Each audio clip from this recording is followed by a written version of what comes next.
Let's go, bro! Finally! Finally I got the game I wanted. Let's go play it.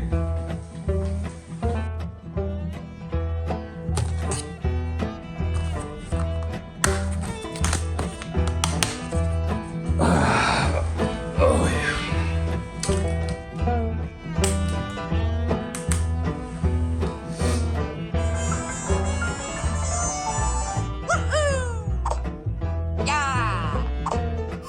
I love my 3DS! This is the best decision I've ever made!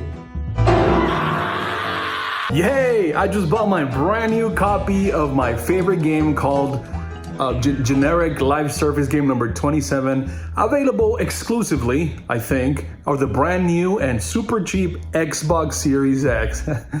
Come play with me, I'm so excited. Come, let's go, let's go!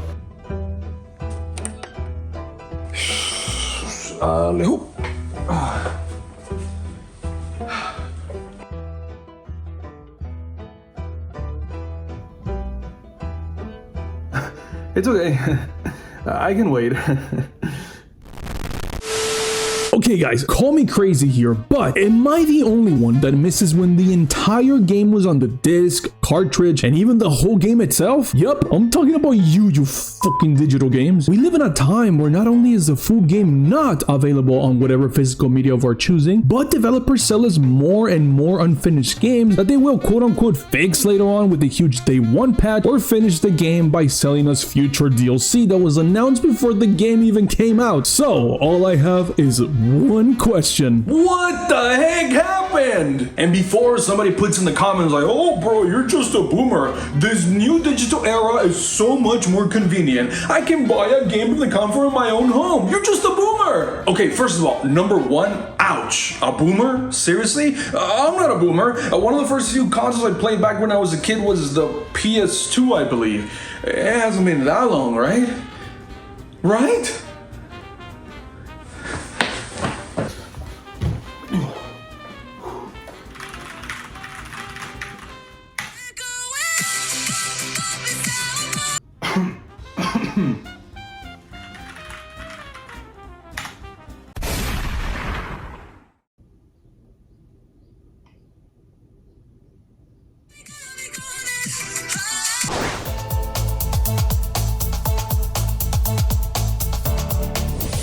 In other news, get this, the PlayStation 2 is turning 26 this year. Isn't that crazy? I can't believe it. Some of the best memories and some of the best games come from that generation, which include, but are not limited to, Jak and Daxter 2, Ratchet and Clank Up Your Arse, Senno, Spider-Man 2 movie tie-in game, remember when those were good? Of course, that FIFA Street game and that weird Disney skating game that has some awesome mechanics and some awesome stages and you can play as so many characters, and for some reason I was so obsessed with when I was a kid. I don't know, maybe it just reminded me of my childhood when I was so young and...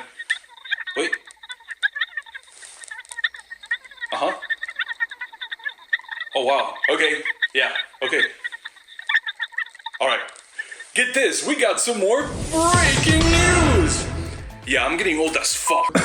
And number two, yes, I know, I am aware, it's much more convenient to buy a game from the comfort of your own home, digitally, instantly, but there's only one tiny little problem with that. Come here.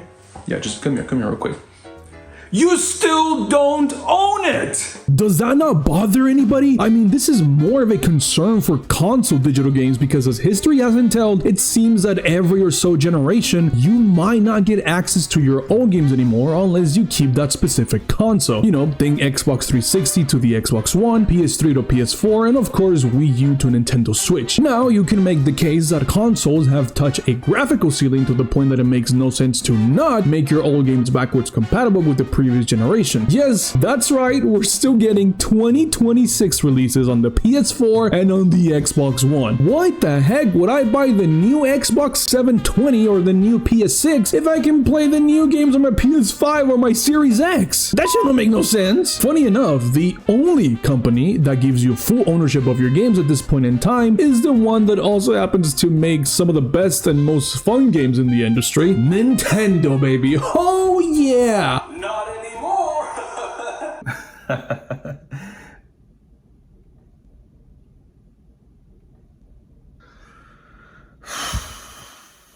But yeah, who remembers those good old times, man, where every game you purchased was yours and yours truly? Sure, you had to go all the way to the store, get in line, especially if it was a midnight launch event. Does anybody remember that anymore? I don't think they do those anymore. Purchase a game and come back home, but at least the game would load up instantly as soon as you inserted it in the console. I know I joked earlier about the Nintendo Switch 2 turning to the dark side with their Nintendo Switch 2 keycards, but I used to genuinely support the cause of the Switch 1 and the power of ownership it gave me as a Nintendo consumer. Heck, I even defended the Switch 2 keycard situation in the beginning because it was clearly stated that Nintendo was still going to have their first party games and even some third party games like Cyberpunk 2077 fully on the cartridge. I swear I was gonna die on that hill with them, bro, but I don't know, or at least that was the case until now. Why, Nintendo? Why?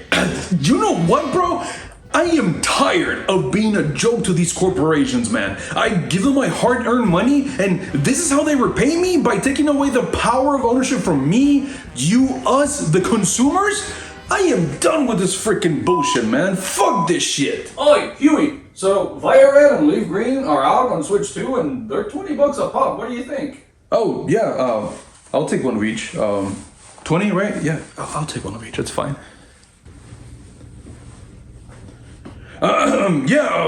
Screw these corporations. We gotta go after them and their stupid ass corporates decisions. Price increases. Bro, just cut it, bro. Cut it. As time passes, I find it more and more difficult to conceive my pride and purchase my games, bro. And as opposing and as activists, some of us may be, unfortunately, we are but a minority in this case. I don't know the exact statistics, but every year, more and more games are being purchased digitally. Just not enough people care about 100% owning their own games now. We live in an era where physical media for music and movies are no longer that big of a thing, unfortunately. Now, personally, and maybe it's because it is my favorite hobby, but I think video games should be different. I think they should be the exception here. Call me crazy, but I want to be able to play my PS4 games on my PlayStation 7, and I want to play my Xbox Series X games and even my Xbox One games on my Xbox Anaconda Triple X ROG Ally Super Helix 720 Ultra 3000. If only, man. If only there was a gaming platform out there where I could purchase and actually own my digital games, or if I'm actually buying a license for it, let me have it in my library for the rest of my existence without having to worry that I'll be deleting in the future. If only it existed, I guess. Hey, yes, you. Hey, you down here, look. Excuse me, who are you? Do not worry, young one. I have everything you are asking for. Everything? Everything. Wait, do you have free multiplayer? Yes. Okay, I think I'm sold, but wait, do you have Nintendo games? Yeah, sure. Not legally, but yes. Okay, sounds good enough to me. Here's $1,000. PC gaming, also known as gaming on your personal computer, also known as Steam's bitch. Personally, guys, I barely got into PC gaming a couple months ago, and so far it has been one of the best decisions of my life, at least in my gaming career. Great discounts everywhere. Not only are you not limited with like the Steam store or the Epic Game Store, if anybody has Epic Games, but you also have the entire internet to your disposal. Free online multiplayer, of course emulation, sharing your games with your Steam family, making your library gigantic. Like, what took me so long? I know it sounds like I am glazing the shit out of PC gaming, but if you were on the fence on buying or building your own PC, or we don't judge here, I think it's really a no-brainer. It is a little more expensive than consoles, but honestly, the current consoles in the market are just evolving to become more like PCs. I mean, there's rumors that the new upcoming Xbox will have stores from various platforms, like Steam, Epic Games, and of course their own Xbox store. But at the end of the day, all these companies want is to make more and more and more and more money. So honestly, I wouldn't even be surprised if Sony does the same thing eventually with their future consoles. The only one, and I truly mean the only one I don't see bulge for a good while, is Nintendo. And that's simply because as of right now, as of this generation, the Switch 2 generation, people, including myself, still buy Nintendo consoles to specifically play Nintendo games. And unfortunately, that is not the case for Sony and Microsoft anymore, at least not as much as Nintendo. In other words, Xbox or PlayStation exclusives don't really sell consoles anymore, or at least not as many as they should. So yep, go on ahead, young one. Go out there, start building your PC or buy a pre-built. Again, we don't judge here. And get ready to have some of the best gaming experiences of your fucking life. What the shit? Bro, this guy's hilarious, man. No, don't look. Don't shoot there. No. If you don't look, it loads faster. If you don't look, it loads faster. Don't do it!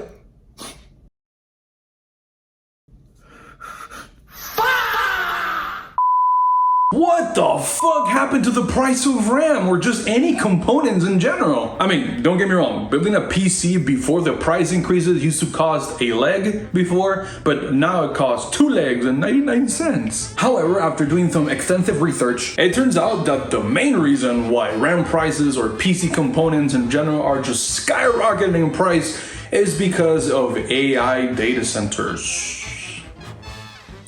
Yeah.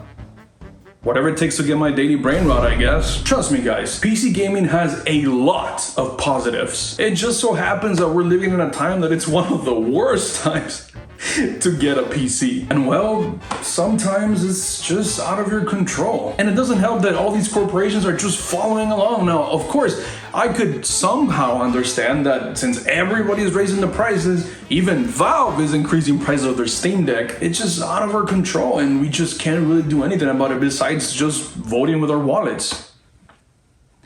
I'm sorry, what was this video about again? Let me take you on a journey here, fellow viewer. If you're a boomer like me, apparently, I want you to remember getting that first console when you were a little kid. You know, think the NES, the SNES, the Nintendo DS, PS2, Xbox 360, whatever it might be. And I want you to remember that first game you got with such console, okay? You got that? Remember that Christmas morning of opening the box, connecting it to your TV, and playing immediately as soon as you inserted the game. That feeling, at least in the current generation, is massively delayed, or to an extent even gone completely. Obviously, and I hear you guys, some of the comments already typing this, I obviously can wait 1 to 2 hours for the game to load, but I want to play Budokai Tenkaichi 3 with my brothers now, not in 1 to 2 hours. Like, come on. Even if you don't mind waiting for that long, you still don't own the game entirely, and it can still be taken away from you whenever these fucking companies desire. Don't believe me? Let's go over a list that I have compiled of some of the games that have been delisted and cannot be purchased, at least digitally,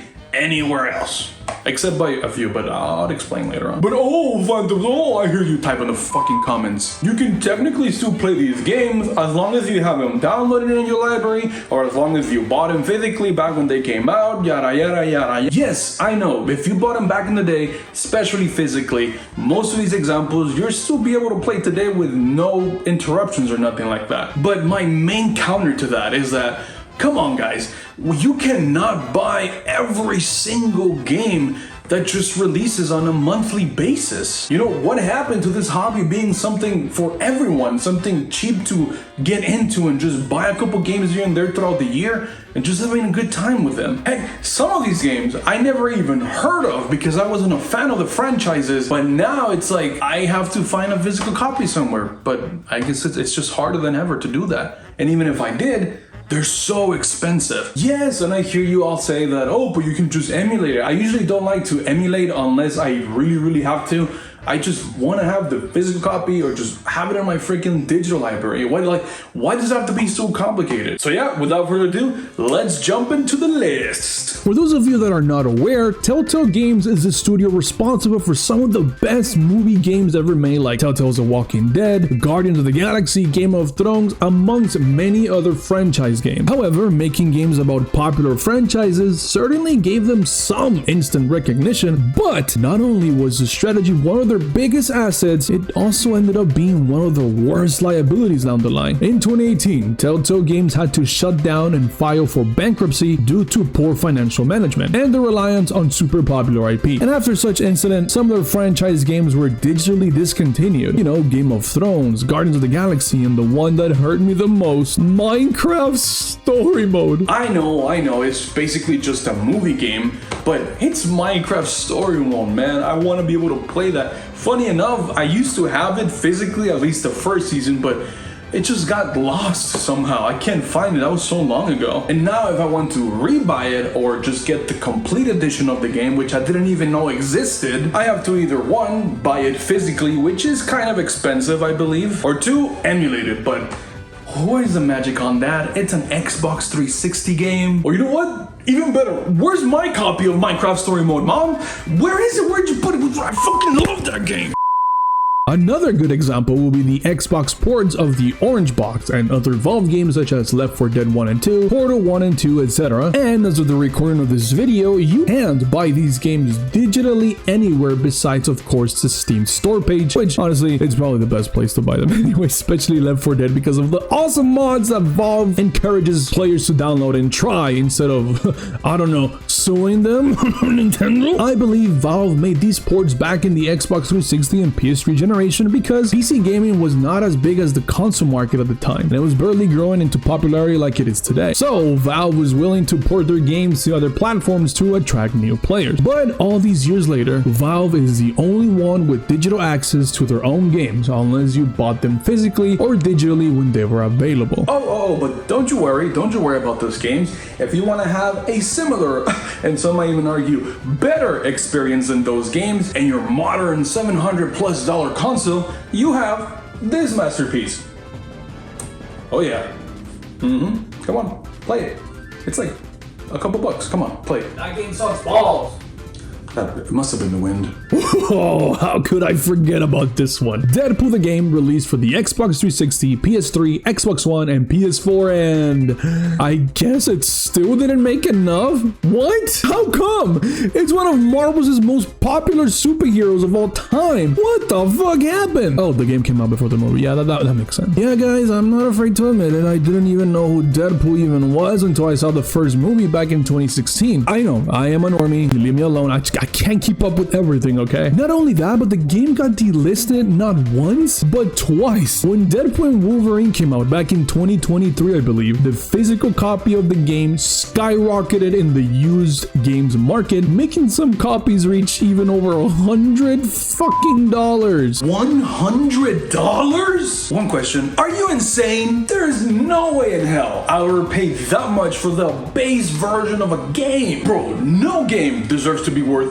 that much. I'm so sorry. I don't care how rare it is. $100? Are you insane? Yo, bro, GTA 6 Reserves just opened. And get this, they're asking $100 for the base game. No way. I know, right? Rockstar has lost their damn mind. Poor Rockstar. Just take my money, man. But what? Another example of the terrible state of digital media is the innovative first-person shooter Spec Ops: The Line. What's so special about this game, first of all? Well, while other shooters focused on multiplayer features and online features to their games like Call of Duty and Battlefield, Spec Ops: The Line released at a terrible time. This was a first-person shooter that focused more on the story aspects instead of just trying to be, another Call of Duty killer. I truly believe if this game released today, or if 2K give it a second chance with a remaster on Unreal Engine, or heck, if they release a sequel, it would do a lot better in my opinion, especially since Call of Duty is at its worst it's ever been. Now, yes, I am aware that this game was probably the most recently delisted on this list. I think it's been 2 years since they got delisted on digital storefronts, or at least as of the recording of this video. Now, I will say at the very least, since it hasn't been that long, physical copies are still relatively cheap out there on eBay or other third-party sellers, so if you want to snag a copy before it goes up in price in the future, I would definitely get one if you were interested. It's also backwards compatible with Xbox, so your physical copy should definitely work. But yeah, please, 2K Games, or I guess Tencent now, please give us a remake or a sequel. I guarantee it will be a hit. I truly believe this is one of the hidden gems of the 7th generation of consoles, and it just got opaqued by Call of Duty and Battlefield and all these online multiplayer games. And if it were to be released, like I said, a remake or a sequel in today's gaming era, I truly believe it could be a success, honestly. I'll do anything, please, 2K or Tencent, whoever it is, please make a remake or a sequel. I'll even sell you my kidney if you want it. All right, do it then. All right, bet.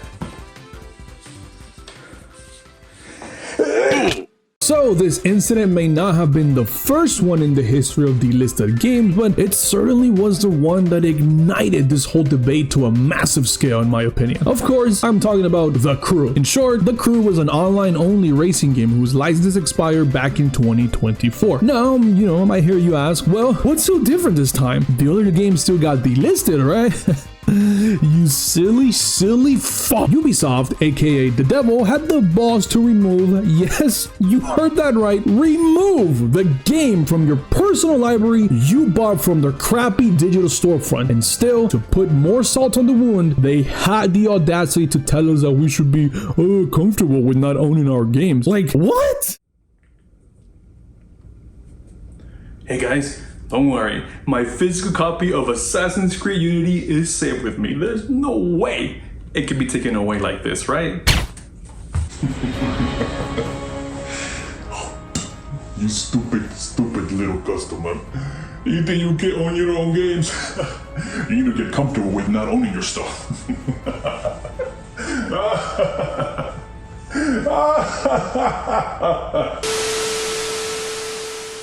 So, for this whole video, guys, what are we learning today? Fuck Ubisoft. Okay, yeah, but besides that, but the most important thing I want everybody to take from this video is the amount of power we have as a consumer and the very big importance of game preservation. Think about it, coming together has worked in the past before. I mean, just take a look at this whole freaking thing that's going on with Stop Killing Games. That is the definition of millions and millions of gamers, including myself, just being, mad at this industry because they're just doing whatever they want with us and just taking away the games from us, really, from our own personal library.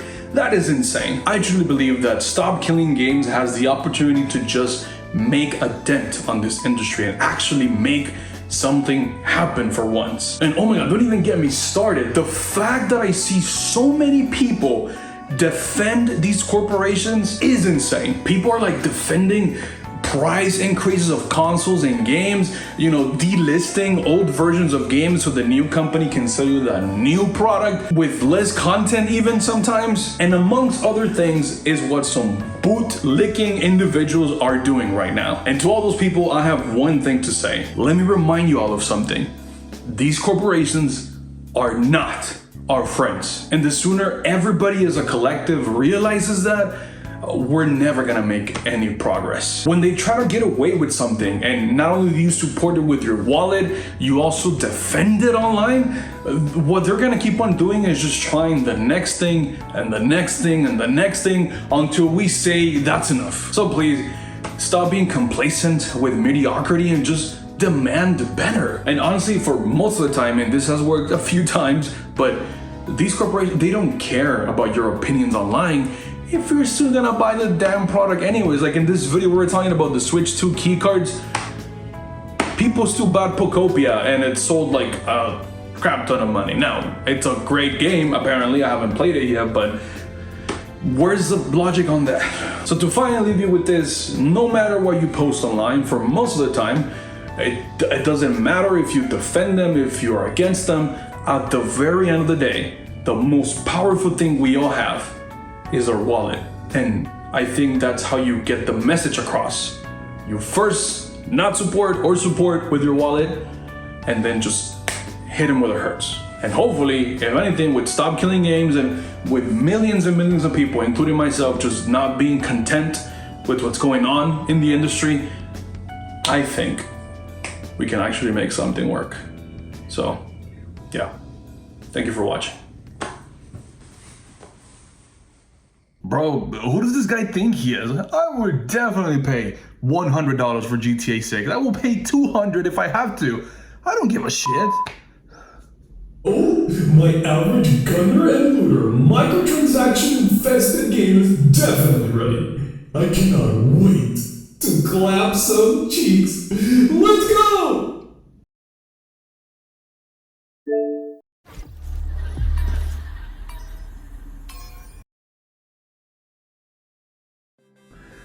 Yeah, fuck Ubisoft.